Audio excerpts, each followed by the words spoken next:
in on Big North hockey. Wow, it is amazing how everything has flown. How time has flown. This is unbelievable. As you'll see on the ticker, there is one game going on right now in Mercer County Park. It is Paramus Catholic who has started to really heat up as things have gone along. They are in the second period, we believe. I don't have a score yet, so obviously it stays scoreless with the Steinert Triop, a team that I've actually seen before. That is Steinert Hamilton Nottingham, the Mercer County squad. It's the only trip that the Paladins will make to Mercer County Park, and they are playing that Mercer County Triop right now as we speak. Yep. Wow, this is unbelievable. I mean, you got so much going on in hockey. In fact, next week we're gonna have a special show from Ice Vault because next week there'll be three Big North games on the docket. The Paramus Triop will be playing the West Milford Triop, but that's really the appetizer because it'll be going on at the same time as the Bergen County semifinals. Northern Highlands is a 5:45 puck drop we're seeing now between them and St. Joseph Montvale. And I believe that if that's the case, they don't have the time yet for Don Bosco Prep and Ridgewood, but that would be probably 7:45 or 8 o'clock, depending on how long the Highlands St. Joseph Montvale game goes. And Ridgewood's really going to have their hands full. They've been tremendous, but Don Bosco Prep tied Delbarton. They're the only team, they're one of only two teams, St. Joseph Montvale is the other, to have not lost to Delbarton in the state of New Jersey. Highlands played them well, but they lost to them. So Ridgewood will have their hands full, so will Highlands. But that's going to be interesting. That would be an interesting matchup. But we're going to start before we go through some incredible things. We have a division that has been clinched. There's so much to talk about, but we're going to start, as we always start, with the games that we went over, the top 5 games that we went over from last week, if you remember, and starting off with Old Tappan, Demarest, New Milford, and Madison.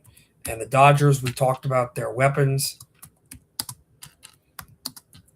They came up in a masterful way against the Old Tappan Triop. It was a 3-0 win for the Dodgers. Worthington was nothing short of tremendous in that game. And as Mike Henry and Donnie Quarles tried, I mean, it's tough. They end up beating Paramus Catholic the game after, but Madison's 11-1. Their only loss was the first of the year where they were beating West Mars Central. In fact, if they would have held the lead in the third period, Madison would be one of 2 teams in New Jersey. Both would be from that conference. That would be undefeated. Lucas Gero had a goal. Richie Musa had an assist for the Dodgers. Patty Lang, also a power play goal. We talked about Henrik DeLinder runs a tight ship there on the man advantage for Madison. And Quinn Leary had a goal in the third period from Musa and Clace Machas. Old Tappan got nothing offensively. Lucas Mascaro made 19 stops in the loss. And that is how that game went. So not the way that the Old Tappan Triop would have wanted, but pretty solid work. Let's bring up another Big North matchup that did not go the way that the Big North squad wanted, and that was Northern Highlands in a rematch of the 2024 North Final, where Northern Highlands ran over Randolph 2 years ago to win the North, and eventually they won the state championship against Manalapan. The Highlanders, who have been a bit cold, they've lost 3 of their last 4 and only a 1-goal win, which is surprising for them, over Riverdale Westwood Emerson. But they lost 7-5 in Sports Care against the Randolph Rams. Chris Afuli, we mentioned that. How many times did we hammer that down last week? Chris Afuli is the guy that's going to come and make plays. You got to find a way to tie the stick if you're the Highlanders, if you're Coach Bestwick. They were unable to do so. Vincent Christofuli had 2 goals. Now, for the first time in this season, and I think only the third time in his young career, the youngest of Jason Bestwick's sons, Carter Bestwick, had a brace. He had 2 goals. Quesado had 2 assists for the Highlanders. But again, the other guy we mentioned, Shane Melly, cannot let him win draws. He was a over 50% face-off winner for the Rams. Shane Melly had 4 assists. He also had a goal, 5 points, 4 assists, and a goal for Shane Melly. His brother Keegan had a goal. We mentioned the 2 by Christofuli. The bottom 6 version of Shane Melly, who is on any other team, probably is in the top 6, and Ryan Thomas, who's a tremendous defensive forward. He had a goal 23 seconds into the third, and Caden Milano had a brace. I mean, this was just Randolph offensive onslaught against Northern Highlands. Kaimov couldn't do much. The defense couldn't do much, despite Friedman getting on the board and Tyler Van Dyke as well. And you're seeing more of the freshmen, Brooks Strohmeyer and Joey Castellano. Again, they just could not defend the offensive onslaught that was Randolph. And make it even worse, yesterday, Northern Highlands lost 2-0 in Sportorama to Skyland opponent, the Hillsborough Raiders. So that really did not go the way that Northern Highlands wanted. But the Highlanders were not able to find a way to win that game against Randolph. Let's talk about West Milford, Pequannock, Pompton Lakes. This is the game that actually, and I didn't realize it with the way things went, and I would have mentioned it last show if I had been paying attention, but this was the game that actually clinched the WMPQPL team, the division, as we're going to mention in a little bit, despite the fact that on Sunday they lost to Wayne Hockey 6-3 in there, and their season swept by Wayne Hockey. Interestingly, they don't play the Wayne team in the division, but they played them twice, and they may see them again in the Passaic County tournament. But nope, that's the wrong game. That's the Wayne Hockey game. But a 5-4 win, and yes, they've lost 3 of their last 4, but it goes to overtime. Giovanni Mazzi had a goal. I'm unsure of why I don't have the goals. Not statusized for West Milford, but they did win 5-4 in overtime, which not only won the game in overtime, but it clinched them the division. What a dramatic way.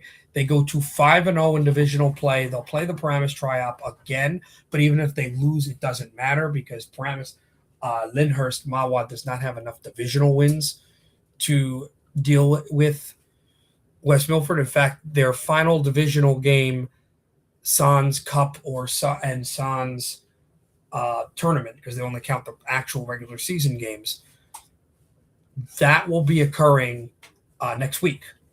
So that will be their opportunity to finish their division with a 6-0 record in the regular season. Now, whether they win, whether they lose, they've already clinched the Stripes division. But big win in overtime for West Milford, Pequannock, Pompton Lakes, and they win the Stripes division as we mentioned here. So, next game was Pascack and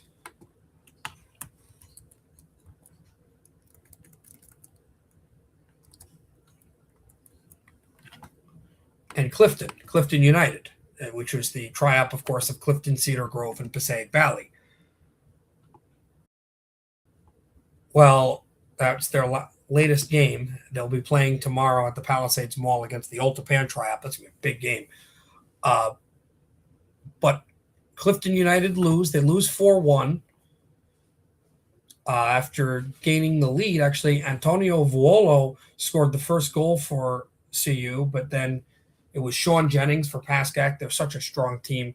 Owen Dargan, who's a point maven, got an assist there. Owen Dargan got the next goal, which ended up being the game-winning goal, and then a goal by Joe Sacco and a goal by Joey Mayer. 4 different goal scorers for Pascack Park Ridge, and they end up including a goal by the Park Ridge Owl and Joe Mayer, and they end up beating Clifton United. So Clifton United, after their stretch where they had 5 wins in 6 games, they do drop a game to Pascack, but 5 of 7 is pretty solid after starting the season 1-3. I mean, you start the season 1-3, and then you win the next 5. You win 5 of the next 7. That's a pretty good click for Clifton United. That is why they are still leading their division and are in a pretty solid position down the stretch and to get into the state playoffs, which we're going to mention as well. Now, moving on to, I believe, the final game, yes, which was PCTI and Wayne.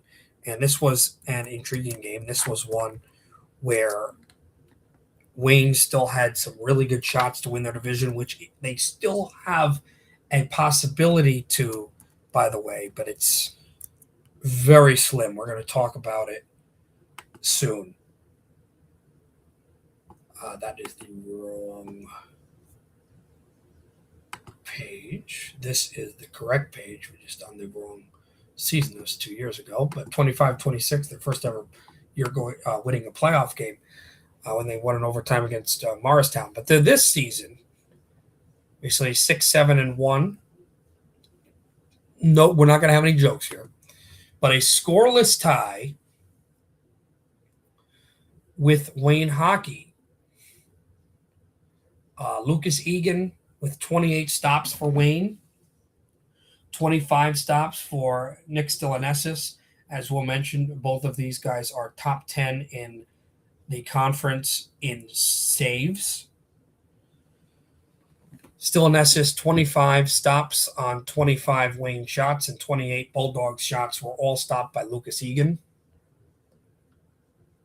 And yeah, that was a big one. That is the first draw of the year for Wayne Hockey. And so no goals through, but the very rare scoreless tie. And then, interestingly enough, PCTI dropped one to Ramsey Indian Hills 3-1. So after they had won 3 of their last 4, dating back to the week after Christmas in the Ice Vault Classic, they have not won since the 4th of January and are on a 2-game winless streak. And they'll have their next game, PCTI, on Sunday against the Paramus Tri-Up. And Wayne will have a big game on Sunday we'll be talking about on our prediction. And also, it has divisional stakes as well. Remember, unlike the MCSIHL, NJIHL, and a couple other conferences in the Big North, as we'll mention, the tournaments are separated by the gold and the silver cups with strength of schedule and where you are situated in your division, and not divisional cups. For example, you could have a regular season division winner, like how Randolph won the regular season division title last year for the Menin division in the MCSIHL, but the Menin Cup was won by Morristown Beard. It's not the same way here. If you win your division, you win your division, but that's not the same thing as a cup. There's no Stripes Cup or Stars Cup or anything like that. So now we move on, and we've got a lot to talk about right now, and we will be updating you if we get an update during the show on the winner of that game in Mercer County with Paramus Catholic. Well, before we get to the top 10 today, we want to give a congratulations, as you're going to see here in a second. Congratulations to the 2026 Stripes champions. They won on Friday in overtime with their win over Paramus Lyndhurst Mahwah, and that clinched the Stripes division title to West Milford, Pequannock, Pompton Lakes. congratulations to them. They are 2026 Stripes champions, and we give our best to those guys: Joe Barraquario, Matt Montana, the goaltender. Richie, what a great goal scorer he is. And I got to meet their coach a couple times.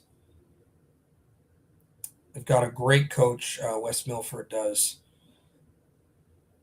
in Christopher Scarpa. He's really built this team through the ups and downs. And yes, they've won only one of their last 5 tilts after being on a 3-game winning streak. But they played some really tough teams. But congratulations, they get to enjoy the fruits of their labor for just a little bit, a division championship. So there you go. Now we're going to move on to our top 10, if we will.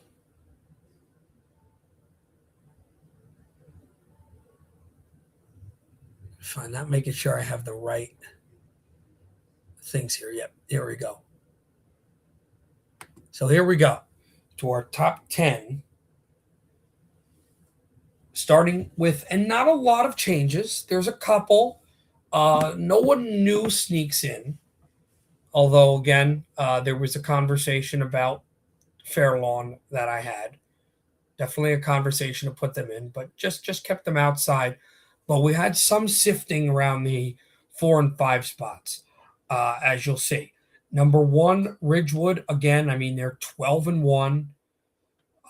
Unbelievable. They have one game on Sunday against the Lakeland Tri-Op, and then they'll be playing that really important Bergen County semifinal game against Don Bosco Prep a week from today. Number 1 in Public North. I believe they're either the number 1 or number 2 ranked public school in the entire state of New Jersey. This team's just tremendous. So many weapons. We all know about that. Pascack hockey, they've really been building themselves up with only 2 losses. 2 pretty solid losses as well. Because Morristown looks really, really strong. So that loss has inflated them as well. The 2 losses, one to Northern Highlands, who they ended up beating later on anyway. And then the other to Morristown, a team they're not going to see for the rest of the season. They won't see them in the conference, obviously a different conference, and they're in different sections in the playoffs. One's public, one's co-op. So Pascack Park Ridge, beat the one team that they lost to, one of the 2 teams they lost to, and the other team they're just not going to see again. And then behind them you got Northern Highlands. 6 losses, yes, but the strength of schedule is insane. I thought about dropping them to 4, though they are on a skid. We're going to have to see what can happen for them. I mean, they've got games they have to up the ante offensively, and they got a big game coming up against St. Joseph Montvale next week in the Bergen County semifinals, 2v3. Then you got Wayne at the 4 seed. Wayne is really strong, only 2 losses. They did have the draw with PCTI, but they moved up over the Old Tapan team because of the one less loss by them. And I thought strength of schedule as well. And some of the wins that they've had. So Wayne is in that position. And also, if you think about the last week, Wayne beat WPQPL, which was a ranked team here in the top 10 rankings. And Old Tapan, Demorest New Milford beat Paramus Catholic, who's not, but I did think about. That's a team I don't think that's that far out of the list. Some teams can rise up and rise down. We've seen that, definitely. Clifton was not on this list, and Riverdale, Westwood, Emerson was, and that changed. So things happen. Fairlawn's not on this list. Paramus, Lyndhurst, Mahwah. So exactly. I apologize for that.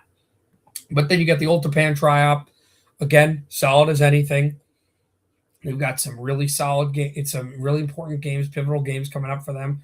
We're going to learn a lot more about this team. Then at 6, you got Ramapo. Really big Raiders team. I thought about putting them at 5, but a little bit too many losses for my liking. So I kept them at 6, PCTI at 7, same thing. They got the tiebreaker over the West Milford Triop. I keep them at 8. And then Clifton United, we kept at 9 despite the loss. Have some tough wins, and despite the fact that Fairlawn is undefeated in their division, you need to remember that Clifton United has more wins than them and the same amount of losses.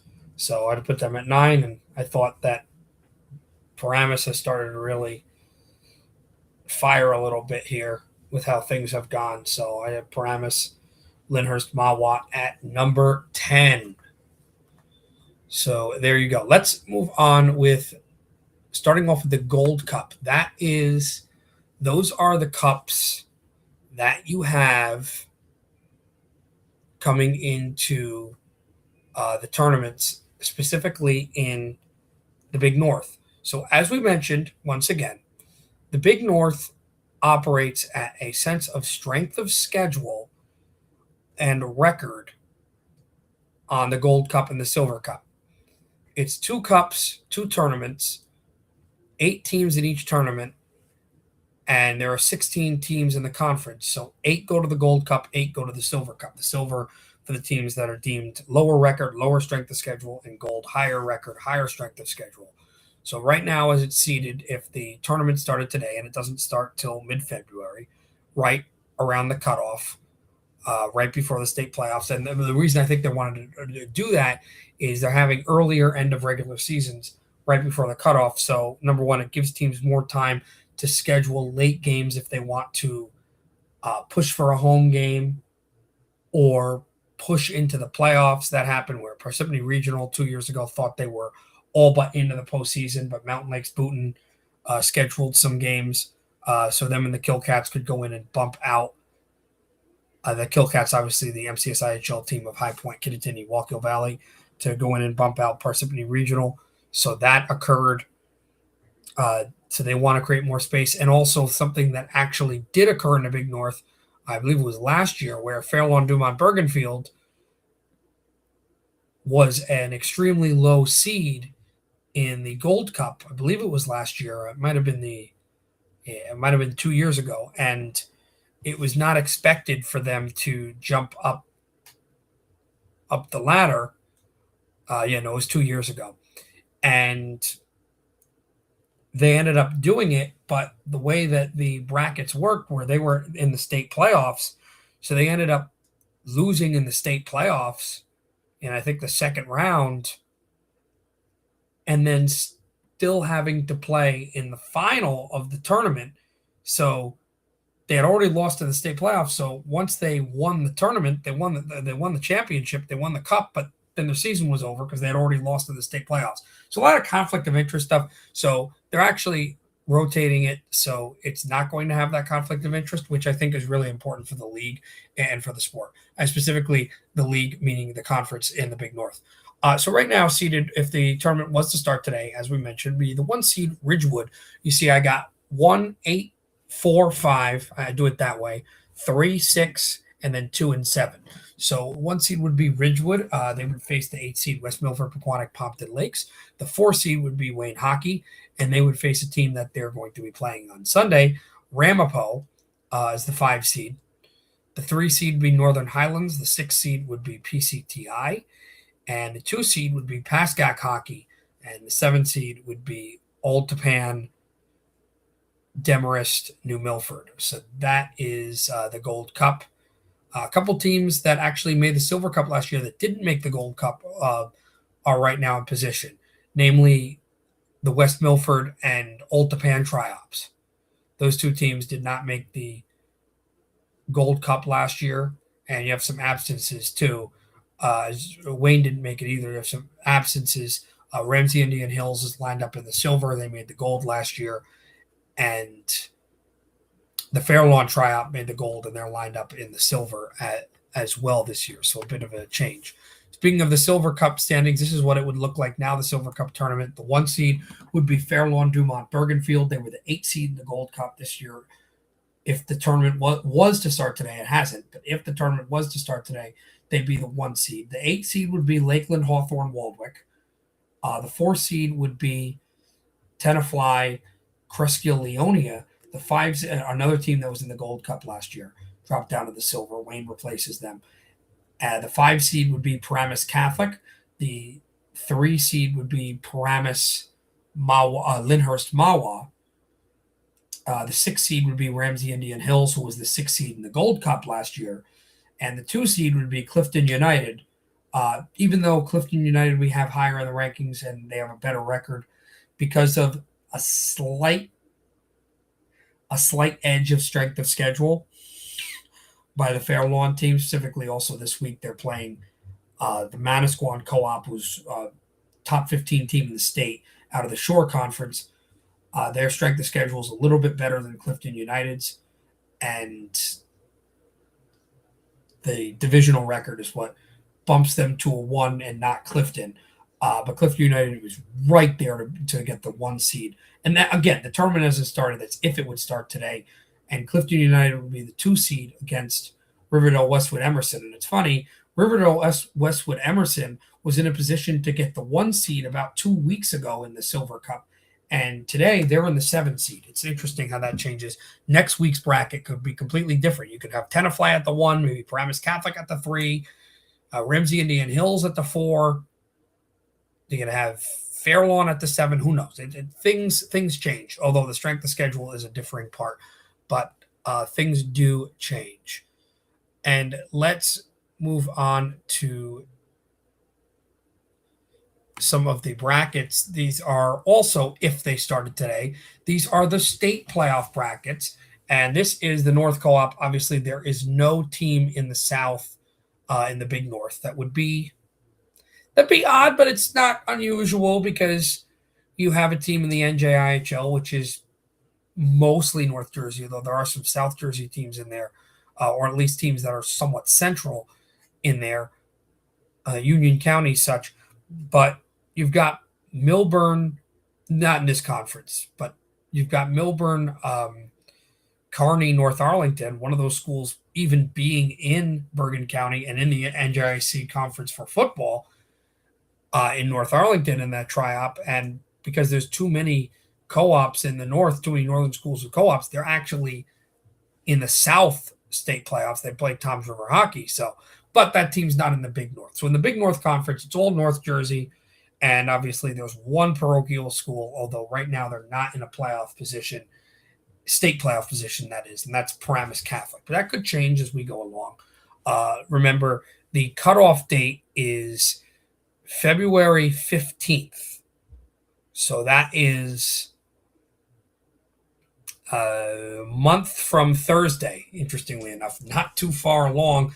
And that's the day that the actual cutoff occurs. So the last day, and that means the state playoffs will, they'll set it in Monday or Tuesday, but that's when the brackets are going to start to come out, meaning that the 14th, Valentine's Day, which is a week from tomorrow, is the final day of regular season hockey that will have PowerPoints count to the state playoffs a month from tomorrow. That's actually pretty nuts. But anyway, almost every matchup here has a Big North team in it. It's only one matchup doesn't, which is the 8v9 team. It's an NJIHL, MCSIHL matchup between Park Regional and West Essex Caldwell. If the season was to start today, a playoff matchup from last year. But anyway, back to the Big North.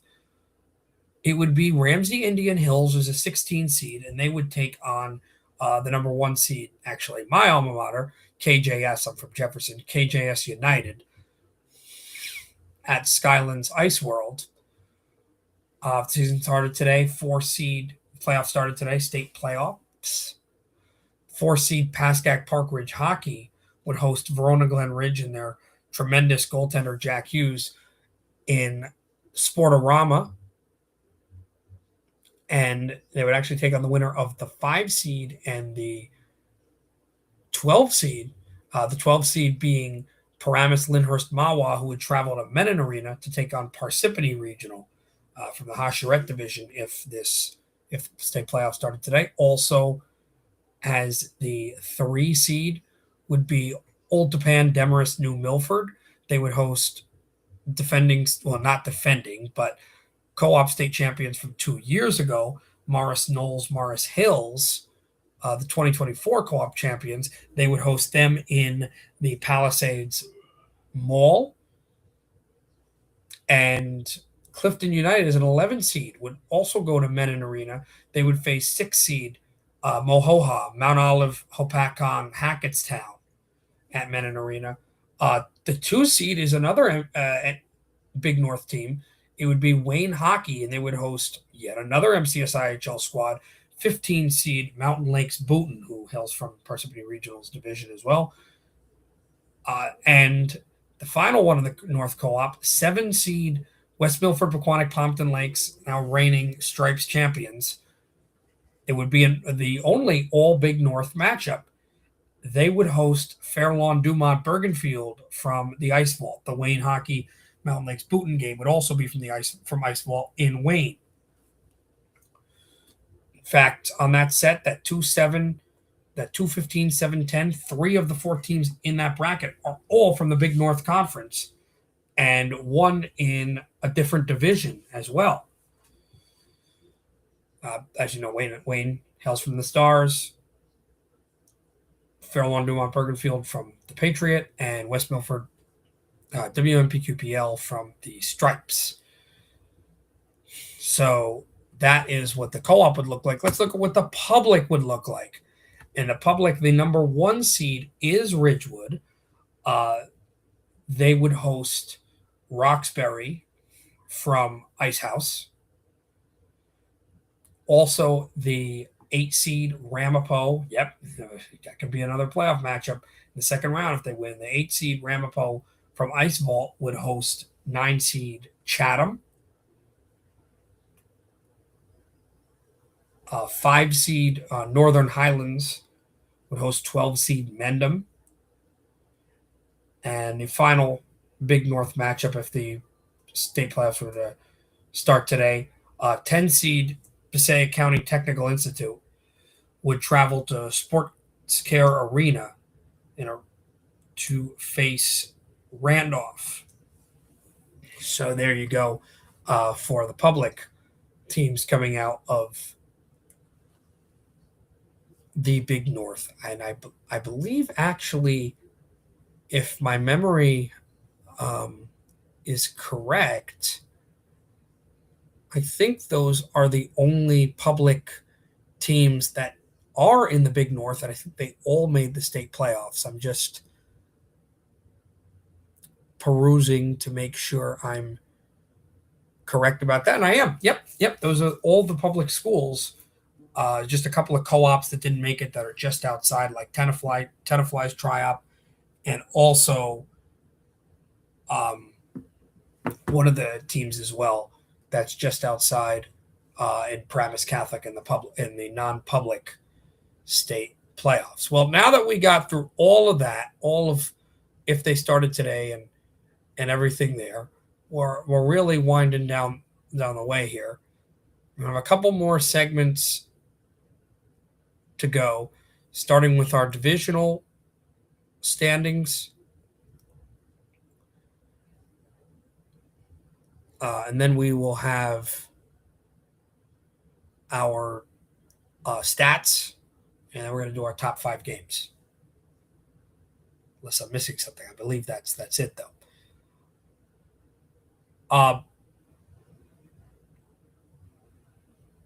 Actually, we'll also do as well. I forgot. I didn't make the graphic for it, but we'll do it after the top 5 games because our show next week is going to be after one of the games is final and before, probably during the second game. And the second game might be done as well, depending on what occurs.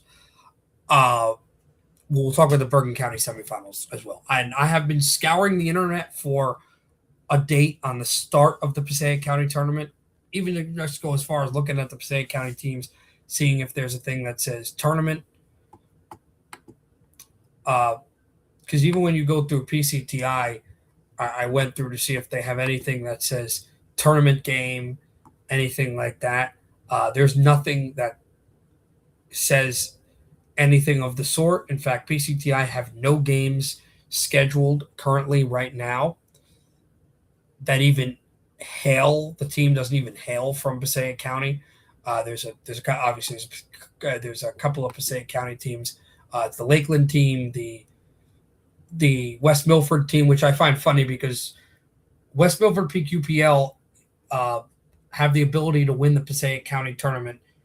Despite the fact that one of the schools co-opt is a Morris County school, if I find that, I find that funny. Now the main team is West Milford, but it has to do with the main team. The main team is West Milford. They're Passaic, and then you got Pompton Lakes, which is Passaic, but Pequannock's Morris. You have the same situation with Lakeland. Lakeland is the Passaic County school, and Hawthorne is as well, but Waldwick is Bergen. Kind of interesting there. That's one of the Passaic County schools you mentioned. Wayne, PCTI, and I'm trying to remember if I'm missing any others from that list. No. It's those four. It's four schools. Is that it? Yeah, I think it is just those four schools.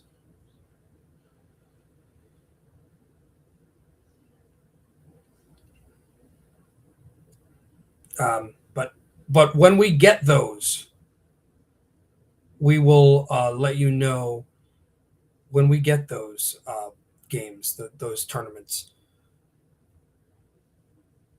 We'll definitely do updates and as we mentioned, all of the Passaic County teams are all from the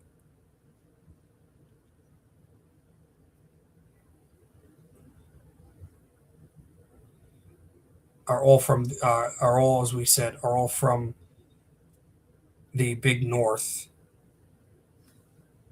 specifically in that sense. So when that occurs, obviously we would have that the Passaic County schools being. There. I knew there was one I forgot. That's why I was hemming and hawing. I knew there was one I forgot. Clifton. That's right. Because I was like, there's got to be a fifth one. Yep. Clifton, Passaic Valley, Cedar Grove, which is again has the same issue as the other two tri-ops, where there's a school that's from a different county that's not Passaic, despite the fact that two of the schools are, that would win a Passaic County championship, even though the school isn't in Passaic County, that being Cedar Grove. They're from Essex, but they're not the main team, and they're outnumbered. Same deal with Lakeland and Hawthorne outnumbering Waldwick.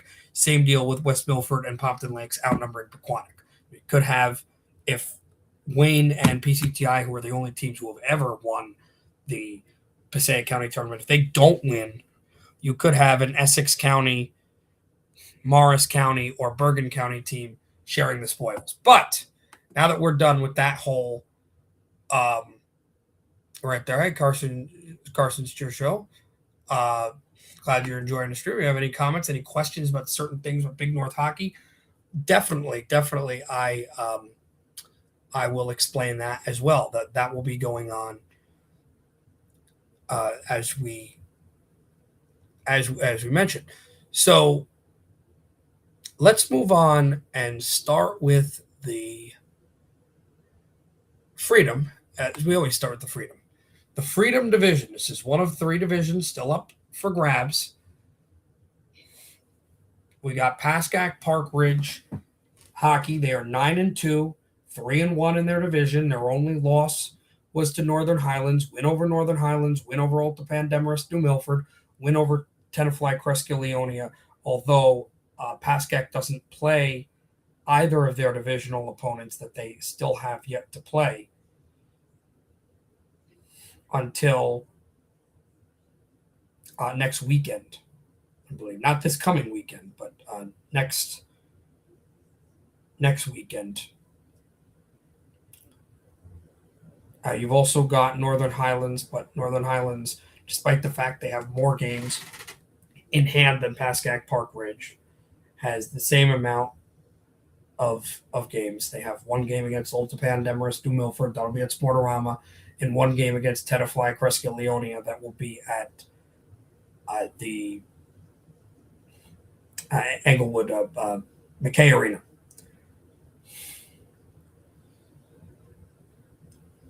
That they're 7-6. Pascack is 9-2. If Pascack wins out, even though they have less games in hand, they will win their division because they don't have enough regular season games that would to lose. That would be enough losses to match Northern Highlands. So if they win both games in the division, and then let's say they lose to Riverdale, Westwood, Emerson, they lose to Ramapo, they lose to Paramus, Lyndhurst, Mahwah, that's still 5 losses to the 6 losses that Highlands has. Even if Highlands wins every game, they beat like 2 Gordon opponents. Pope John's one of them. St. Joseph Montvale's another one of them. Then they'll beat Don Bosco Prep. Let's just say they have like 3 Gordon wins. It still wouldn't be enough because of the amount of losses. So Northern Highlands cannot win the division by their own volition. They're going to need a win by either of Oltapan, Demarest, New Milford, or Tenafly, Crescia Leonia over Pascack Park Ridge. Those are on the 24th and the 25th consecutively. So by next weekend, so we'll definitely be talking more about this division next week, because by next weekend, if the Oltapan team, the Pascack team sweeps the set against the Oltapan Triop and the Tenafly Triop, both games at home for Pascack and Sportorama, they will win their division title. But that's still a week away, so we didn't have the odds up or anything like that. Highlands 7-6. Oltapan, Demarest, New Milford, they've been solid, but they're 1-2. So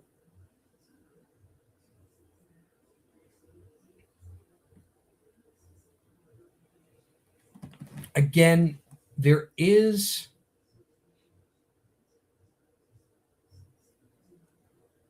actually, they're not out of the division. They can win the division, Oltapan, Demarest, New Milford, but they need a lot of things to happen their way. Number one,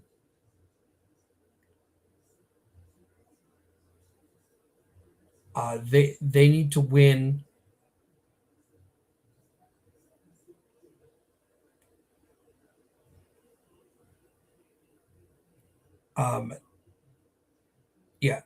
number one, they're going to need to win at least 2 of the 3 games, and the one game, if they don't win the third game, that can't be a loss. It's got to be a draw.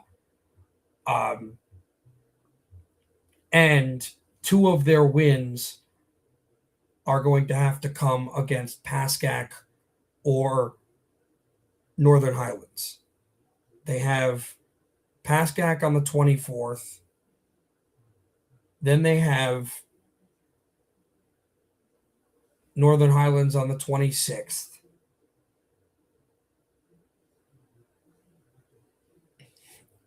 And then Tenafly Crescia on February 1st. So Tenafly Crescia Leonia is the one game they don't have to win technically, although it would behoove them to win, but they would have to draw. But they definitely have to beat Pascack Hockey, beat Northern Highlands. And even if that occurs,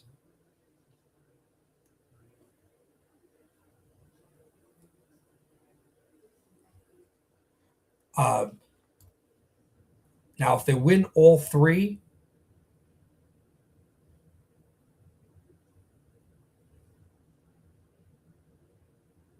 of those games, I'm trying to make sure I'm correct here.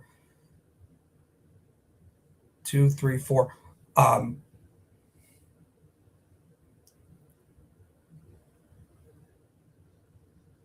yeah, if they win all three of those games, and yeah, they would need Pascack and Northern Highlands to lose twice, I believe, as well, not just once. They have to beat them both times, and then they would also need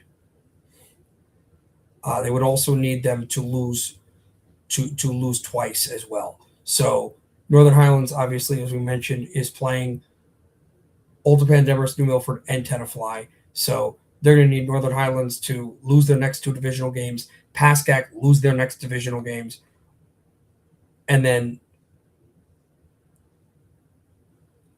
if Old Japan sweeps their set, then they'll win their division. If they tie with Tenafly Cresco Leonia, then they would need to run the table and make sure their overall record is better wins and losses than Pascack and Northern Highlands. So a lot of hoops to jump through for the Old Japan tri-op, and Tenafly Cresco Leonia is eliminated from divisional contention. But those are the stakes. Again, as we mentioned, Old Japan, Demarest, New Milford, they have to win at least. They have to win two of their last three divisional games, and the two wins have to come against Pascack and Northern Highlands. And depending on what occurs with and Northern Highlands and Pascack would both have to lose out. Pascack wins out, they win their division. Northern Highlands uh, would have to win out and get a Pascack loss or draw at one point, or yeah, something to that note. That's what would have to occur in that sense. And if it's a Pascack draw, then you go down to the record. So a couple of hoops to jump through, but by the time we get to next show, that should be solidified on how things occur. And remember, Old Japan, Demarest, New Milford, I believe, have a divisional game tomorrow. Or no, it's Clifton United. Their next divisional game actually isn't until next week. So we'll have a lot more of this conversation next week with those things. But good competition by all these teams all the way through. Now we move from the Freedom to the Stars division. The Stars division, and we're going to get a close captioning up on this one because this one has actually a clinching scenario this week.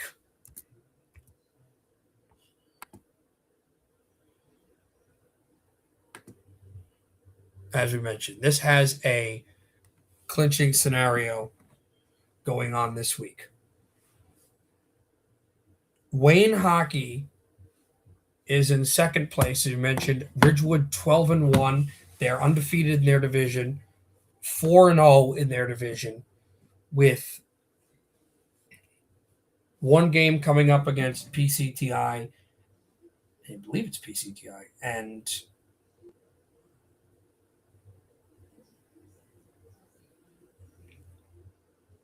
one game coming up against Wayne Hockey with Ridgewood.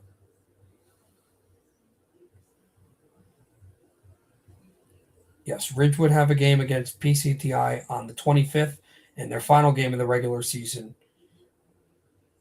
which is, I believe, their final home game will be against Wayne Hockey at Ice House. That might actually be at Ice Vault. I'm not completely positive, but Ridgewood will be playing Wayne Hockey.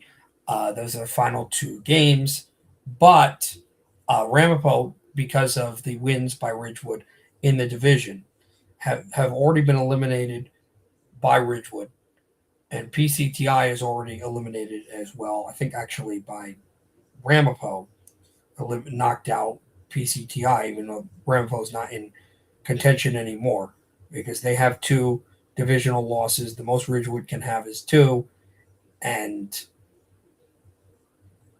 Ridgewood already has the tiebreaker. So Wayne Hockey is 1-1-1, which means there are 3 more games in hand for Wayne. The first of which, and they have 2 games coming up against Ramapo and 1 against Ridgewood. In fact, they have back-to-back games against Ramapo. The first of which is this Sunday, which is one of the games that we are mentioning. First game is on the 18th, and then the next game is on next Friday. Both will be at the Ice Vault because they're both home. But Wayne has to sweep Ramapo,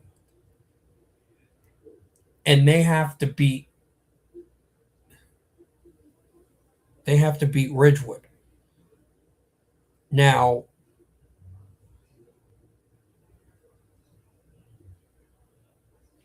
if they do all 3 of those things, the other thing is they would need Ridgewood to lose their other game as well, because if Ridgewood wins the other game that Ridgewood's playing against PCTI, so Wayne needs to sweep the season series against Ramapo and then beat Ridgewood on the final game of the regular season. Also, get a Ridgewood loss to PCTI, but because of the fact that they're playing before Ridgewood does, Wayne Hockey's got to win to stay alive. But if they lose or draw against Ramapo on Sunday, and for those, you can check the Ice Vault tracker, I forget how that works, the scoreboard on Sunday, you can check that. I believe that's a 6 p.m. start. So while you're in between, you're getting ready for the NFL fan, you're getting ready for the Bears and the Rams, get that on your phone, that Ice Vault tracker, because if Wayne loses or draws, it clinches the Stars division for Ridgewood before Ridgewood even has their divisional game against PCTI, and before Ridgewood even plays in the Big North tournament. So the Raiders could actually hand another win that they've handed to Ridgewood this year if they end up beating Wayne Hockey or even tying with Wayne Hockey on Sunday. So Wayne has got to win that game. As mentioned, Wayne has to beat Ramapo twice and beat Ridgewood and have Ridgewood lose or draw. At that point, it doesn't need to be. At that point, they don't need to necessarily lose to PCTI. Although if Ridgewood draws, it then goes back to the regular season record. It goes onto the regular season record. Although to win it completely outright without a need of regular season record, they would need Ridgewood to just flat lose to PCTI.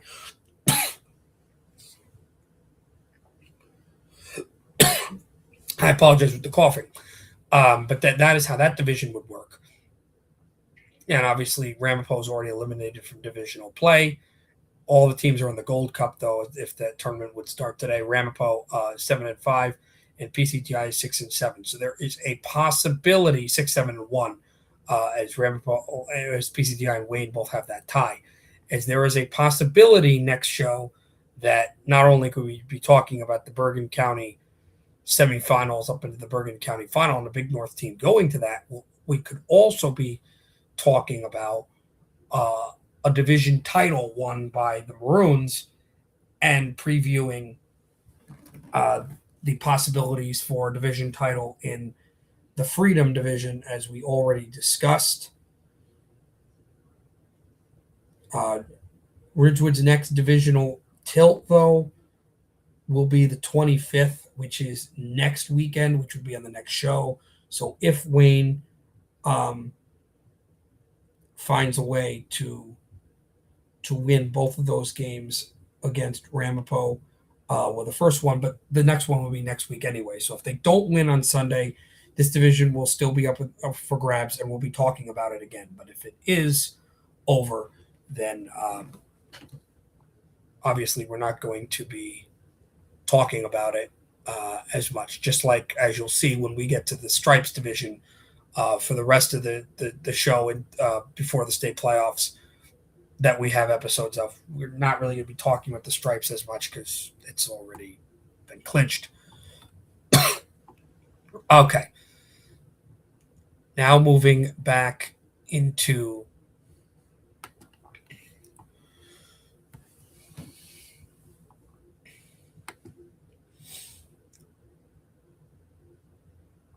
divisions. That's the Patriot division. This is the one that likely is going to still be in play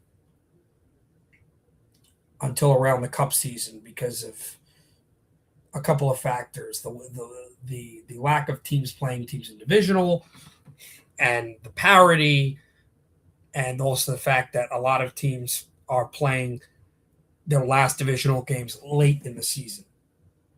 So in the Patriot, you've got Clifton United with a 6-5 record. However, divisionally, they don't lead. Fair Lawn Dumont Bergenfield is undefeated in their division. The 5 losses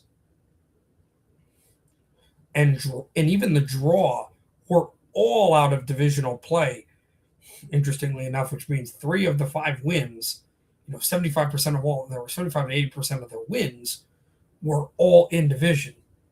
And they lost to Hopewell Valley Montgomery. They tied with Glen Rock. Hopewell Valley Montgomery is in the CVC, the Colonial Valley Conference.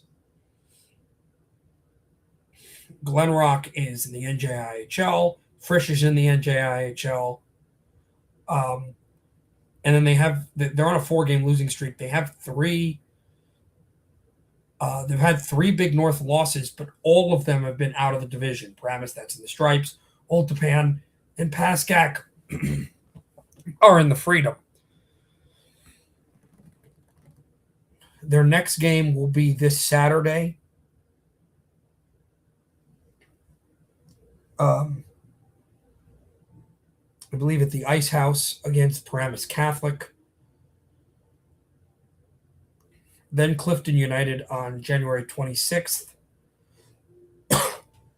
which is 2 weeks from yesterday. It's about 13 days from now. And then their final divisional game will be against Riverdale Westwood Emerson. So they have no divisional losses. So for them, basically, they just have to win out.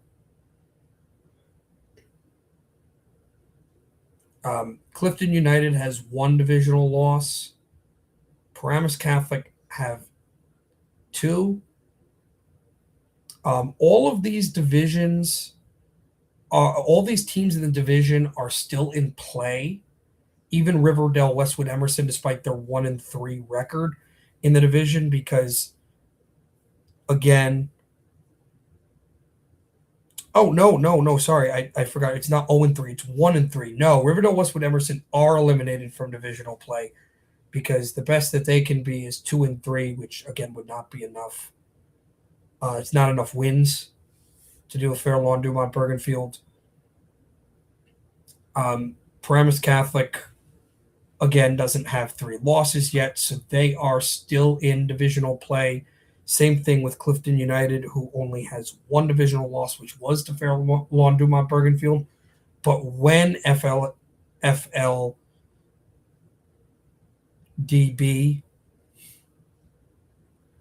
does play Paramus Catholic, which we mentioned is on Saturday, they can eliminate the Paladins from divisional play as they would have swept the season series.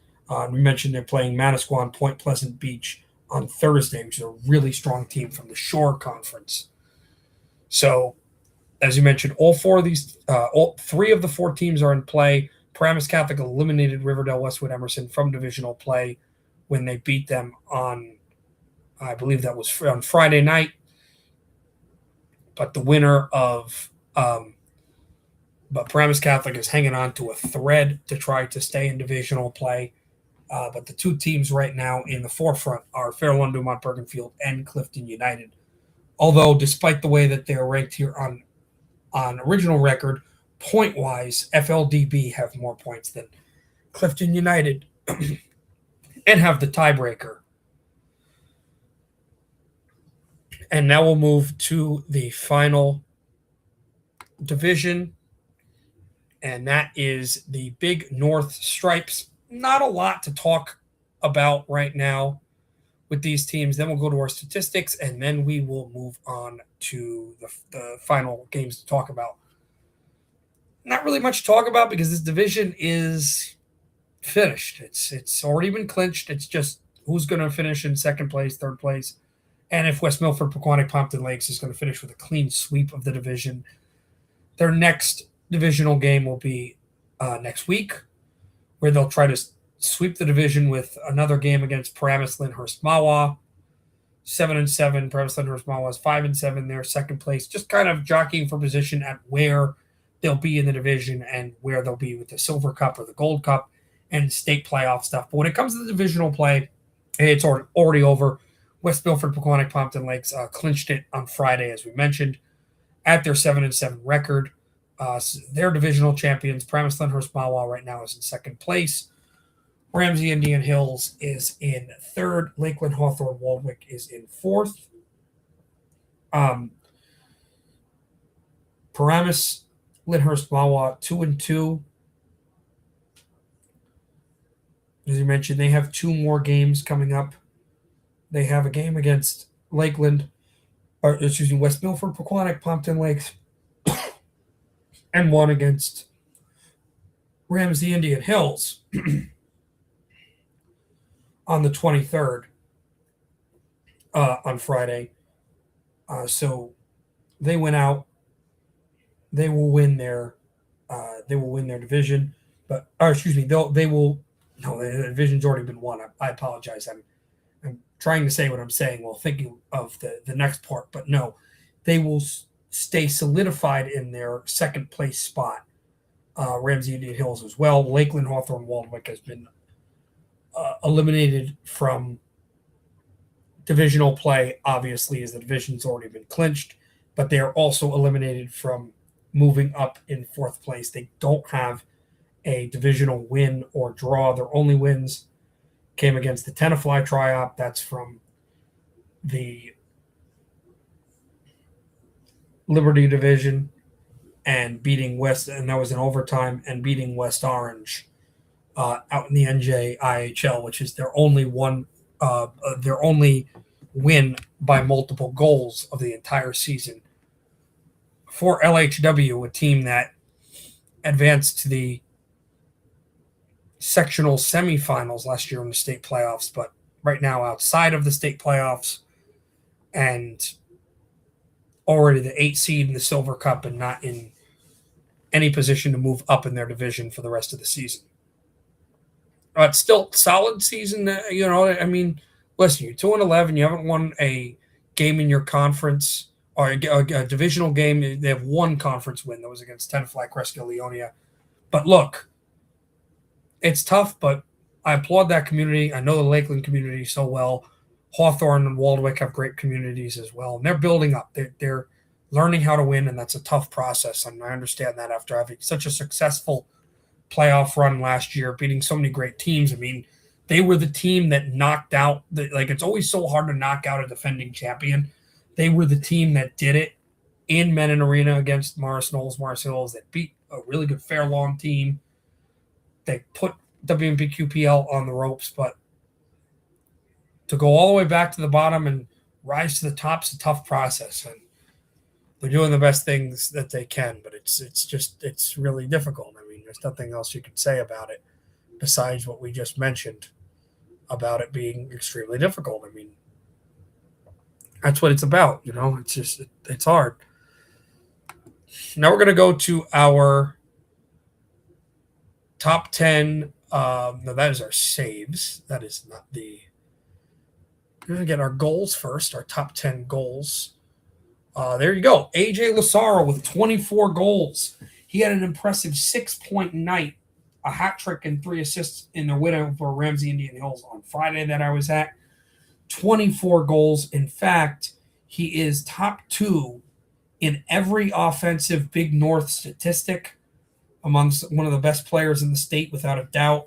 Guy that's definitely going to go to a major college, junior if he wants as well. 24 goals for Ridgewood's AJ Lasaro, who's not done with his prowess in hockey and is not done because he'll be on the lacrosse field as well. 24 goals. He leads the conference. In fact, the top 3 players were involved in that game. I was mentioning a guy that had a brace in that game, Chase Lavelle, and I got to actually see him for the first time this year. And I'll tell you, on Don Bosco prep, this guy would be a difference maker. He's a difference maker on every team, despite the fact that Ramsey Indian Hills only has 3 wins. They're 3-11. Again, that's what we talked about. They were a really strong team. They had a solid run last year. They had an incredible roster 2 years ago, really good 3 years ago. You lose all that talent, and Lavelle is a youngster. He's an underclassman. He's a sophomore. Tough to build up and get to that level again. I mean, that's a tough thing to do. I just got to be honest with you, it's really tough. But Chase Lavelle, 21 goals for Ramsey Indian Hills. Will Lazaro, AJ Lazaro's brother, his little brother, another sophomore, 19 goals for Ridgewood. We're going to have a bunch of awards. I decided we're going to have an offensive award, an offensive player of the year award after the end of the state championships, a defensive player of the year award. Yes, there is defense with checking, and that won't be a goaltender, but defensive player of the year. We'll have a goaltender of the year. We'll have we're not going to have an offensive player of the year. We're going to have an MVP. I don't like to. We're not going to give offensive player because just the way that it works, the offensive player is going to be the MVP. So the MVP, the defensive player of the year, a goaltender, freshman of the year, sophomore of the year, and team of the year. So I can tell you right now that Chase Lavelle and Will Lazaro are neck and neck for sophomore of the year. These two guys, tremendous for Ramsey Indian Hills, and Will Lazaro scored a goal against Ramsey Indian Hills in that game I mentioned, where AJ Lazaro had the 6 points. But Will Lazaro with 19 goals, what a tremendous player he is. And yeah, I mean, just ridiculous player. 19 goals on the season, just 5 behind his brother, just 2 behind Lavelle for second in the conference. Then you got Tim Ritchie, 18 goals from Pompton Lakes Cardinals at the Stripes Division champions, West Milford, Pequannock, Pompton Lakes.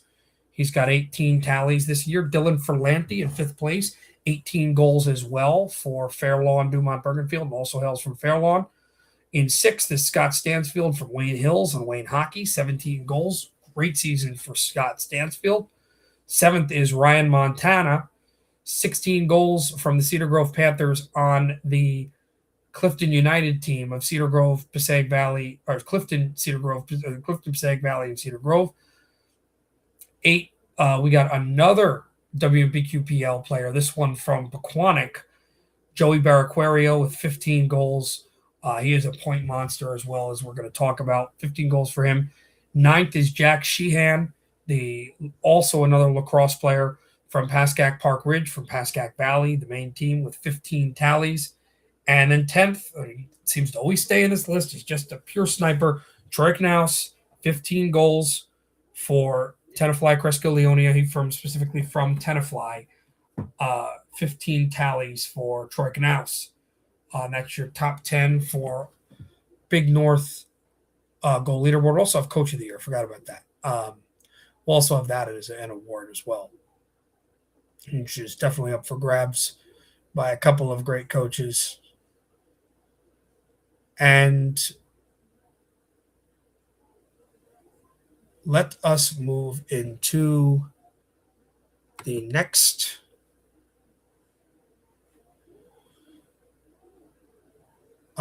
one, which is assists. If I can find if this was the assist one. Oh no, I just had it. This is points. We're gonna go back to that soon.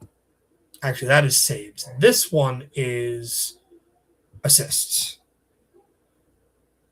Number 1 is Joey Barraquario. We mentioned him. This is actually the only offensive record that AJ Lazaro is not first in. 28 assists from Pequannock, West Milford, Pequannock, Pompton Lakes. What a great player he is, fighting the extra man. He's a great passer. He's got tremendous vision, and WMPQPL people can tell you that for sure. Number 2 is AJ Lazaro with 23 assists. Told you he's not far. If he's not number 1, he's going to be number 2. Only 5 assists short of Barraquario. AJ Lazaro, despite the fact he can score goals, he can set up guys like Will Lazaro, Christian McCarthy, Sam Sherman, Lopriori. They have so many great players. 23 assists for him. Owen Dargan, another Pascack Valley player. Owen Dargan, actually a golfer for a sport where you're not assisting really anyone. You're individual on the hockey rink. He loves to set up his teammates. 23 assists as well. One of 2 players with 23 assists, AJ Lazaro the other. 4th ranked is Scott Stansfield. We mentioned him in the top 10 in goals scored. He also is in the top 10 in top 5 in assists. 22 apples for Wayne Hockey coming from Wayne Hills. Tim Ritchie, who's a great goal scorer. We mentioned him. The top goal scorer on West Milford, Pequannock, Pompton Lakes. The Pompton Lakes Cardinal is top 5 in assists as well, so we can set up players as well as snipe. 21 assists, only 7 behind his teammate Joey Barraquario. Number 6 is Davin Friedman, who has 19 assists for Northern Highlands. He's a net front presence. He's their leading goal scorer, but he's also their leading assist man and their leading point man in Davin Friedman, the junior of Northern Highlands. Devin Bittner, another Fair Lawn lacrosse player, to go on with their premier goal scorer we mentioned before. First time mentioning Devin. Devin Bittner has 18 assists for Fair Lawn Dumont Bergenfield, also hailing from Fair Lawn. Will Lazaro, again, the other brother's got to be there somewhere. He's got 17 assists, 8th ranked in the conference for Ridgewood. William Park, first time we mentioned him, a superstar for Old Tappan, Demarest, New Milford. He's from the Demarest Norsemen out there in Northern Valley. 17 apples, and the guy who had the big goal in the loss to Northern Highlands in the Bergen County quarterfinals, Theo Herman. 14 assists for Herman, who's not on the list for points or goals, but he's got around, I think, 11 or 12 goals. It's a good mark. It's not top 10, but it's a good mark. And he's not on the list for top 10. I'm going to change next week for points, but he's got 25 points. He's a really solid player. We haven't talked a lot about the skaters on Ramapo. We mentioned Luke Lehero, but Theo Herman is their leader. I believe he's a junior as well. Tremendous star and tremendous leader for the Ramapo Raiders. Now you move on to points. Top 10 points. Nope, that was goals. This should be points. And this is. We are missing one more statistical board, by the way, that we don't have up that I wasn't able to create in time, and that's goalie average. You'll see this is the first time we're bringing up points. We did bring up assists, I think, on one previous show, or 2 or 3 shows ago, but it's the first time we're bringing up points. You're going to see saves for the first time. We haven't talked about the goaltenders as much, but next week you will see goalie average as well mentioned. But let's bring up the point leaderboard. AJ Lazaro, a whopping 47 points. He leads the conference. I mean, you have that 6-point game. He's just a tremendous guy in seeing where the puck is and figuring out where the puck's going to go. So assists and goals, 47 points for Ridgewood.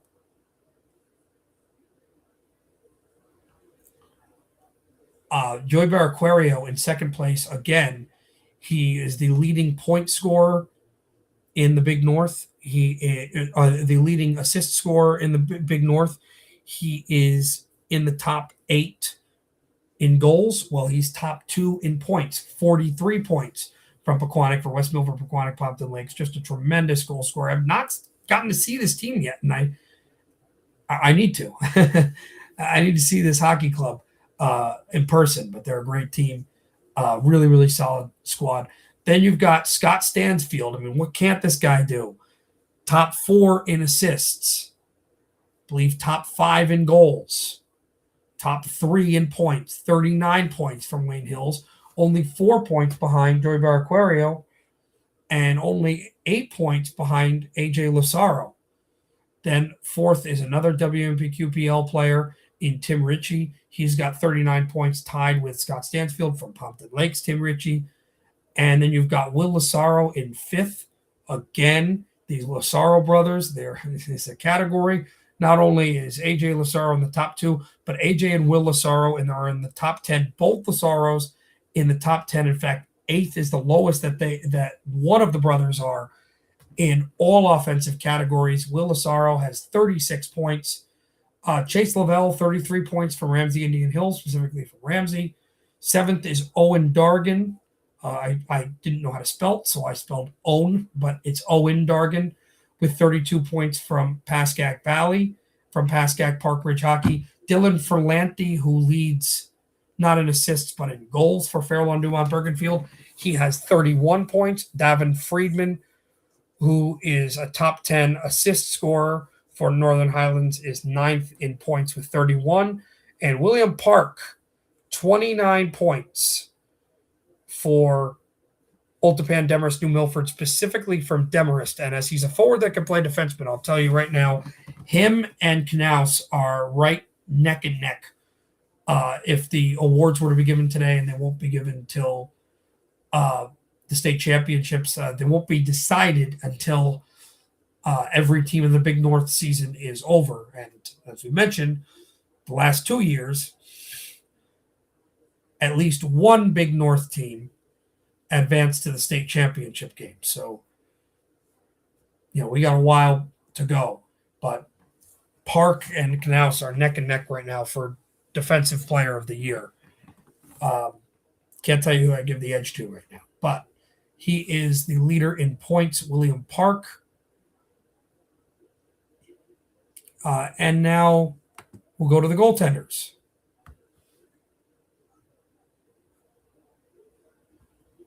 If I may. If I can. That's not the right one.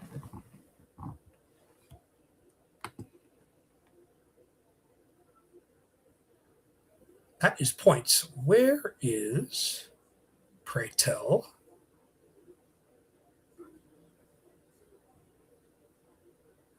This should be it. Here it is.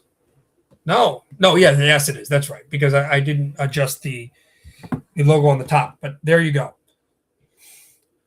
Matt Montana, who leads the Big North in saves. Montana has 531 stops, and this is the first West Milford, Pequannock, Pompton Lakes player that we are highlighting that's actually from the host team. He's from the West Milford Highlanders. Matt Montana with 531 stops. In fact, it is 170 more stops than the closest goaltender, who comes from Clifton United. But what a goalie is Matt Montana. 531 stops for West Milford, Pequannock, Pompton Lakes. In second place is Tommy Conataro. Thomas Conataro, 361 stops. If that name is a little familiar from shows that have been done in the fall from All In High School Sports, Thomas Conataro is the defensive end and tight end from the state championship runner-ups Cedar Grove. He actually caught a touchdown against Timmy Breaker's Glassboro Bulldogs, that top-ranked team in football. He caught a touchdown pass in the state championship game. In fact, I think he had the touchdown that was the one that was played over and over on social media, where it was the interception that was fumbled Ruski back in the end zone that he recovered. I think that was Tommy Conataro who actually recovered that touchdown, which was the last touchdown of Cedar Grove's football season. But switching onto the ice, he's a tremendous player for their hockey club. 361 stops in second place. If Matt Montana wasn't as good, he'd be closer. great goaltender for this Clifton United squad from the Cedar Grove Panthers. Uh, Great two-way athlete. I mean, a switch from the defensive line to anchor what I believe is the hardest position in all of sports as a goaltender. So hard to do, but Thomas Canataro's lived up to it. Then you've got Jack Feinstein, another Fair Lawn player from Fair Lawn Dumont Bergenfield, 339 stops for the starter. In fact, because they're not a large amount of goaltenders, and most teams usually only have one or two. There's actually a goaltender representing a different team on this list, which is pretty cool. Tyler Rothschild, who's had to take over the goaltending after they had their tremendous goalie last year. Rothschild's done a ridiculous job, wonderful job by him. 324 stops from the Pascack Hills Bronco in fourth place. And we've mentioned Sheehan, we've mentioned Owen Dargan, we've mentioned two Pascack Valley guys, we mentioned Mayer, who's from Joe Mayer, from Park Ridge, but we haven't mentioned the Pascack Hills Bronco yet. Well, Tyler Rothschild's that guy. He's a golfer as well from Pascack Hills. Great player. He is a lacrosse player. I'm thinking of someone else we're going to mention in a couple players. He's a great lacrosse player for Pascack Hills, Tyler Rothschild. Then you've got Luc Leheroux. He was absolutely a brick wall in that Northern Highlands game, despite the fact they lost just two unstoppable shots where he couldn't get across. The second one he didn't see. Leheroux, 310 saves for the Raiders this season. In sixth place is the sophomore. This is another guy, actually, that is going to compete for sophomore of the year along with Will Lozaro and Lavelle. Not sure if he'll win, although he's not a skater. He's a goaltender. Matthew Kaimov, sixth place, 306 stops. He had 39 saves against the 10th ranked team in the country in Delbarton. Matt Kaimov's just an incredible goaltender. Despite this losing streak, he's played really well for this Highlanders team. Even when Randolph had the offensive onslaught, he seemed to try to weather the storm. Lucas Egan, this is the other golfer. 304 stops, another Wayne Valley guy on Wayne Hockey. They're split down the middle between the two sister schools in Wayne Hills and Wayne Valley. Lucas Egan, 304 saves for Wayne Hockey. In eighth place, this is the interesting one. This is the freshman, Dan Stolars. I got to see him on Friday. Wonderful goaltender. Riverdale Westwood Emerson shelled him, and he was able to play tremendous. Was pitching a shutout until the final minute. 285 stops this year for Paramus Catholic. This is a really bright light for this Paladins team, a young star they can really build around. Matthew Cook, another freshman who I got to see on that same day. 282 stops for Ramsey Indian Hills. Another Ramsey Ram in Matt Cook, another freshman, a great guy for this young Ramsey Indian Hills team to build around. And then you've got Nick Stylianides, who 6 stops ahead of the really stalwart goaltender for Ridgewood that just missed this list. But Stylianides, the goaltender for PCTI, Passaic County Technical Institute, great guy, another guy from Wayne, and he's a tremendous goaltender. Doesn't really move around a lot. He's a very standard non-butterfly, just stick in the post, go from side to side, cover the post, cover the crossbar, and make plays, stop the puck, see the puck, and hold on. Sometimes those simple things go a long way, and they have for Stylianides and the Bulldogs. And now we will move on to the top 5 games. And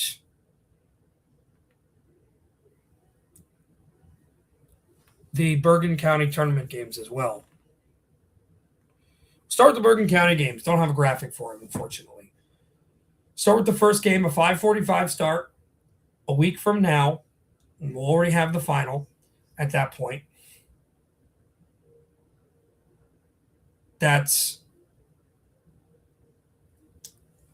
a St. Joseph Montvale going up against Northern Highlands. It's gonna be a tough one. Northern Highlands, they've struggled a little bit. I believe they're gonna have a couple of games before that at Pope John this week. We're gonna talk about that, but it's gonna be tough. I mean, Northern Highlands can play teams like St. Joseph Montvale. They gave Del Barton, a team that tied St. Joseph Montvale, everything they've got. I I think the Highlanders are going to win this game. I think the Highlanders are going to win this game. I think St. Joe's is maybe he's going to coast a little bit and not really figure out what Northern Highlands is about. And the Highlanders, yeah, Randolph, that was really tough for them. But when Highlands goes up against the teams, and I've seen it when the thing is with the young players, at times it's tough mentally when you've got these back to backs and then you got these long breaks and then you got games where everybody's talking about, oh, you should beat this team and blah, blah, blah. And that gets in your head and you're just not playing your hockey sometimes. But when it's dialed in and they're the underdogs, they come out firing. They came out firing against Del Barton, which I remember that they are one of only two teams, the other being Hill School from Pennsylvania, that's had a lead against the Green Wave. Didn't last long, but they had one. This team's going to come out similarly against St. Joseph Montvale. And if it means anything, I mean, they both play in Sportorama. St. Joe's, because of the bye, they haven't played at Icefall since early December when they lost to Don Bosco Prep. Now, they have motivation. They want to go and rematch Don Bosco Prep. Last 3 years, they met them in the final. They've lost every time. So I understand that. But I, at the same time, don't think that the Green Knights are getting out of this game. And they might be doing too much looking ahead at Don Bosco, even though they won't know the winner at the time, and not taking care of their business. I got Highlanders 3-2 in overtime, thanks to Davin Friedman again off the great pass by Barada. Another BCT overtime win. That's also, remember, Highlands is off the schneid with the Bergen County. They're in the semis. They got to feel happy about that. Give them confidence. I have Northern Highlands upsetting St. Joseph Montvale and stunning the state of New Jersey. Big shake. Remember, St. Joseph Montvale has lost to teams like this before. Randolph beat St. Joe's last year. So it can occur, and I think the Highlanders will do it, and they will move on to the final to play either Ridgewood or Don Bosco Prep. Ridgewood's a great team. I mean, they are tremendous. They've got Lasaros, Christian McCarthy, and they've been able to play against so many different types of teams. And they got their Gordon win already over Bergen Catholic in tremendous fashion. That being said, they were scouted during that game against Bergen Catholic by Don Bosco Prep. Don Bosco Prep is at another level where they've beaten St. Augustine Prep. They haven't beaten Del Barton yet, but they've tied them. They've beaten St. Joseph Montvale. They've beaten Christian Brothers. They've beaten out-of-state prep schools. Don Bosco Prep's another level. Ridgewood's not going to lose like they did 8-0 last year, but they're not going to win. 5-2 Ironman. I have Don Bosco Prep winning this game. It would be tremendous for us to be previewing on the show next week an all Big North Bergen County final between Northern Highlands and Ridgewood, a rematch where the Maroons would want to get some revenge on the Highlanders. That would be really cool. I just don't think it's going to happen. I have the final Don Bosco Prep Northern Highlands. We'll see what occurs, but that's what I have. I think Northern Highlands will win their 8th. Well, actually, there's some games before that, but I think they'll win another game. And I do think Don Bosco Prep will meet them in the Bergen County Championship game. I have Highlanders 3-2 in overtime over St. Joseph Montvale, and I have Don Bosco Prep 5-2 over Ridgewood. Let's move on to our first of the top 5 games we are previewing. Look at these new graphics. I went back to the graphics instead of just the images sliced together. Hope you guys enjoy it. Clifton United against Old Tappan Demarest New Milford. That is the next game. That is tomorrow, by the way. 4 p.m. start at Palisades, at the Palisades Mall. The Old Tappan Tri-Op, again, they're going to need wins insurance just in case they draw with Tenafly for their whole divisional hopes. They have been struggling on and off. And an interdivisional matchup between them and Clifton United. I do think that Old Tappan Demarest New Milford gets it done. I do not think, though, Clifton United escapes the Palisades Mall and New York with no points. I think they're going to take a point with them. 2-1 in overtime. Old Tappan Demarest New Milford is my score over Clifton United tomorrow. Now moving on to Pope John and Northern Highlands. I believe that is on Thursday. Not too far from me, from Skylands Ice World in Hardyston. The first and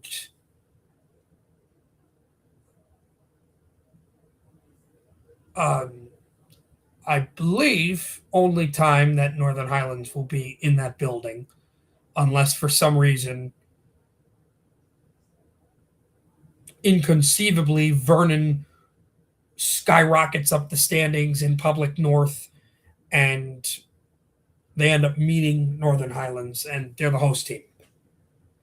It's like a 99.8% chance of that not happening, but we've seen crazier things occur. So this will be almost 100% the first and only trip that the Highlanders take up to Skylands. It's not the only trip Big North team will take. KJS United will be playing Ridgewood in a great game early February that we'll be talking about. But Northern Highlands against Pope John, this is big. The Highlanders are going to be facing their second Gordon opponent. This is a huge game for Northern Highlands. Not only they got to get off the schneid, but they have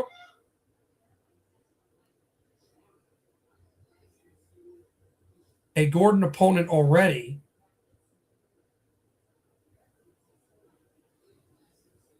And they are, that was Delbarton. They lost that game. Now you're playing Pope John, who is in technically a weaker division than what Delbarton is in. And this is a dress rehearsal for the St. Joe's game, everybody. Pope John is always a big team. Hughes is a good goal scorer. He comes back, and you've got the Bars family again.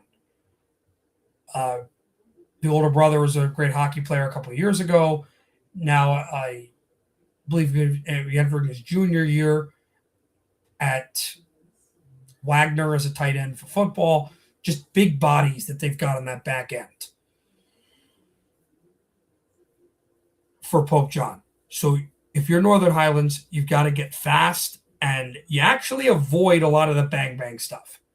Northern Highlands likes to establish the forecheck. That is not the play in this rink with these turnaround boards in Skylands. And the ice is similar to Sportorama at not being the best ice. So you're not going to have a lot of great skating games, but you're going to want to try to draw penalties if you're Northern Highlands. And you're going to want to use spacing. And they're going to need point shots, but also if you can get the pass through the defenseman diving forward, you're going to have something. I think this is where a lot of the young underclassmen for Northern Highlands have to step up. This is where you're going to see your Brooks Breimeyer, you're going to see your Bestwick big in this game, because at this point in the season, you need a win like this, and you need to establish speed. I do believe Northern Highlands will win this game 4-3, not in overtime, but in regulation, 4-3 over Pope John. So give me the Highlanders in this one. Now we move over to the game that we mentioned a couple times before that could decide, even though Ridgewood's not playing in the game, Ridgewood's division title in the Stars division. That is Wayne Hockey versus Ramapo. The first of 2 consecutive meetings. They will not meet again until Friday. And in fact, I have a feeling that the reason that they have such a gap is that that's probably going to be when the Passaic County tournament gets bracketed. But Wayne Hockey will meet Ramapo, as we mentioned. And the Raiders, with a win, will eliminate Wayne Hockey, or a draw would eliminate them from the division championship. And I believe Wayne will win 3-1 over Ramapo. They need a big win over a team with a high strength of schedule to help them up in the Gold Cup. This would also pretty much, I think they win this game, they are cemented. If it's not already, they are cemented the number 1 seed in the Passaic County tournament, which they haven't ever had. So they get the number 1 seed for sure in the Wayne tournament, especially with the fact they've beaten PCTI once, they've drawn with them, they've beaten West Milford, Pequannock, Pompton Lakes 2 to 3 times. So this cements the 1 seed for them and keeps them in divisional contention. So I think Wayne does win this game 3-1 over the Raiders. Now we've got Tenafly, Cresskill, Leonia. I think that's on I think that's on Thursday as well, from McKay Arena, taking on an MCSIHL opponent who we've mentioned many times before, seems to love going up into the Big North and taking on a lot of the teams in this conference. That's Montville. You got Riley. Obviously, they're out their goaltender as well because of the Olympics starting, and he's on Team Philippines. TCL need a big win. They will get a big win, but it's going to be tough. 6-5, not in overtime. I'd say 30 seconds to go in the game. A Knaus goal will surge TCL in a rink that doesn't favor goal scoring in a goal-padded game, 6-5 over Montville. They need a win over this Halverson opponent, and I think that they will get the big win that they are so craving. Over the Montville Mustangs. And now to the final game, which will be a really good one. Again, it features a team from the MCSIHL, not a Halverson opponent, although they were in the Halverson last year. Menin Division's own Mendham Minutemen on Sunday take on a team that's already in the a team that's already won their division and want to stay in the Gold Cup race, and probably their last chance to solidify and possibly jump PCTI despite them losing to them as the 2 seed in the Passaic County tournament when that occurs. That's West Milford, Pequannock, Pompton Lakes. WMPQPL faces Mendham. They've really been successful in the Big North, even in some of their losses out of division. Obviously haven't lost a divisional game. But if you've noticed, WMPQPL, for the most part, though they do have that good win over West Essex Caldwell, which has helped them be afloat for a home game, they have really struggled out of conference. WMPQPL really have struggled out of conference. And that's a big deal when you look at how things can go sometimes in a hockey season. By the way, we have a final. We're gonna place it. Paramus Catholic all over the Steiner Tri-Op today.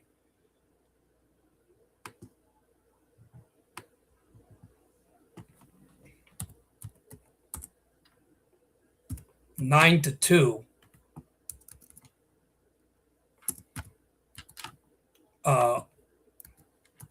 What a win for Paramus Catholic. In fact, we'll give you the box score. Brian Rapparelli scores his 4th ever hat trick. He had a brace against the Riverdale Tri-Op, Riverdale Westwood Emerson. 3 goals, 3 assists, a 6-point night. 6 of the 9 goals he had a fingering in. Rivington Jones had a goal and 2 assists. Austin Shaw had a goal and an assist. And Lucas McGraw had 2 goals and 3 assists, as well as Kayla Wanvig scoring, I believe, her first goal this season. Yes, her first goal this season, not her first career goal.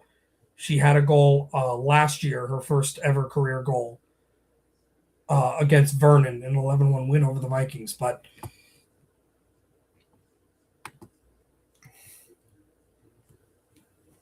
Paramus Catholic wins 9-2 over Steiner, Hamilton, Nottingham. But anyway, West Milford, Pequannock, Pompton Lakes, Mendham. We go back to that again. And boy, it's a struggle out of conference. I mean, their first game out of conference, West Essex Caldwell, passed with flying colors, 8-2 loss. Then you lose to Livingston. Then you lose to Governor Livingston, New Providence, 2 losses in the NJIHL. And you have 2 more games left in the regular season before the state playoffs, where you may see teams out of your conference, out of conference. One on Sunday, which is the one we're previewing against Mendham, and the final game on the 30th of January against Hillsborough, which will be in Icefall. You have to win this game if you're West Milford, Pequannock, Pompton Lakes. I think Mendham will take a 2-0 lead. WMPQPL will claw at it, and they'll again need overtime. But 3-2 in overtime, Joey Barquerio gets the winner for WMPQPL. I do think that they will finish off the Mendham Minutemen. Okay, this was a wonderful show, a longer one because we have so much stuff that we had to get through. But next week is going to be amazing. I've had this at my home office every episode of this show. Next week will not be one of those days. We're going to be doing a special show from Ice Vault, where we will be going over all the stuff we're going over, but also reviewing the Bergen County semifinal game between St. Joseph Montvale and Northern Highlands. And we'll probably be in the 3rd period when we start, between Ridgewood and Don Bosco Prep, depending, of course, how the game goes. But thank you for watching, everybody, and we'll see you next time. Don't forget to make sure that you watch next week's special Bergen County